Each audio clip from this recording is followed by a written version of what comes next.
امام حسین کو روک لیا گیا، عمر بن سعد نے روک لیا۔ یکم محرم کو امام آئے، 7 محرم تا روکا گیا، 7 محرم کو پانی بند کر دیا۔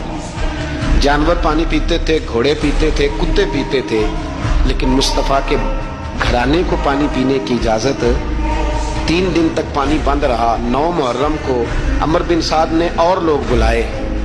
شمر ایک بڑا سخت آدمی تھا، سنگ دل بدبخت، جس نے حضرت علی اصغر کے گلے پر تیر مارا تھا، وہ اور لشکر لے کے آیا۔ رات کو کہنے لگا امام حسین رضی اللہ تعالیٰ عنہ سے کہ بس بڑا ہو گیا، یہ 9-10 محرم کی درمیانی رات، یہاں آپ جنگ کریں گے یا آپ بیعت کریں گے، 2 ہی باتیں۔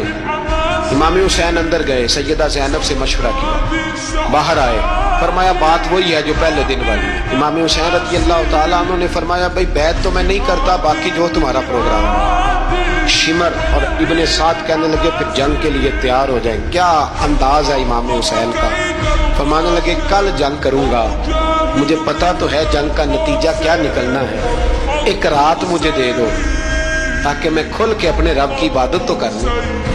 حسین نے جانا ہے، مجھے پتا ہے کل رزلٹ 72 اور 22,000 کا کیا، ایک رات مجھے دو، میں مالک سے راز نیاز تو کروں، میں گویا اس سے پوچھوں تو صحیح کہ مالک میرے والد بھی شہید ہیں، بھائی بھی شہید ہیں، نانا کو بھی دکھوں میں دیکھا ہے، تو اب میری باری ہے تو مالک میں حاضر ہوں، مجھے موقع تو دو، اس لیے کہ میرے نانا نے بدر میں بھی ساری رات عبادت کی تھی، صبح مجھے موقع دو۔ اور دنیا کا اصول ہے جب کوئی موقع مانگتا ہے تو دیا جاتا ہے۔ یہ دونوں کہنے لگے کوئی موقع نہیں۔ غور بن یزید پیچھے سے بولا، کہنے لگا نہیں بدتمیزی نہ کرو، حسین کو موقع دو، تمہیں دینا پڑے گا۔ موقع دیا۔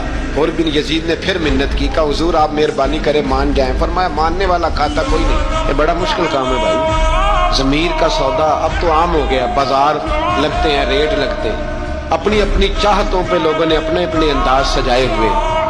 کوئی آدمی بس اچھے طریقے سے نام لے لے تو بس ہم اس کے پیچھے چل جاتے ہیں، اب تو عام ہو گیا یہ معاملہ۔ امام حسین نے فرمایا ہو ہی نہیں سکتا، ممکن ہی نہیں ہے۔ ساری رات عبادت میں گزری، ریاضت میں گزری، تہجد کا وقت ہوا تو گھر والوں کو بلایا، فرمایا دیکھنا تمہاری سی کی آواز نہ باہر آئے، خبردار سی کی آواز نہ آئے۔ اور امام زین العابدین سے فرمایا تو بیمار ہے، تو جہاد نہیں کرے گا، لیکن خیال رکھنا پیچھے۔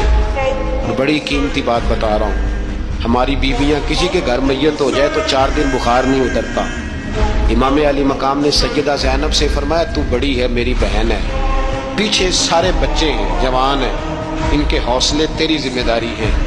صبح جنگ کا طبل بجنے لگا، فجر کی نماز پڑھی، سورج چڑھا، 10 محرم کا دن، جمعے کا وقت، جناب سیدنا امام حسین رضی اللہ تعالیٰ عنہ نے ریت پر سجدے کیے، لمبے سجدے، لمبی نماز، سورۃ الشمس کی آیات دوسری رکعت میں پڑھی تو سارا کربلا گونجنے لگا۔ کیا انداز تکلم تھا امام علی مقام کا۔ نماز مکمل ہوئی تو حور بن یزید، عمر بن سعد اور شیمر سے کہنے لگے واقعی حسین سے لڑو گے؟ پتہ نہیں کون ہے۔ قُلْ لَا أَسْأَلُكُمْ عَلَيْهِ أَجْرًا، تم نے نہیں پڑھا، إِلَّا الْمَوَدَّةَ فِي الْقُرْبَى، تمہاری آنکھیں بند ہیں، الحسن والحسین سید الشباب اہل جنہ، تمہیں نہیں پتا؟ کہنے لگا چپ کر، حکومت نظر آ رہی ہے۔ اور بن یزید کہنے لگا پھر میرا بھی فیصلہ سنو، مجھے حکومت نہیں چاہیے، مجھے جنت چاہیے۔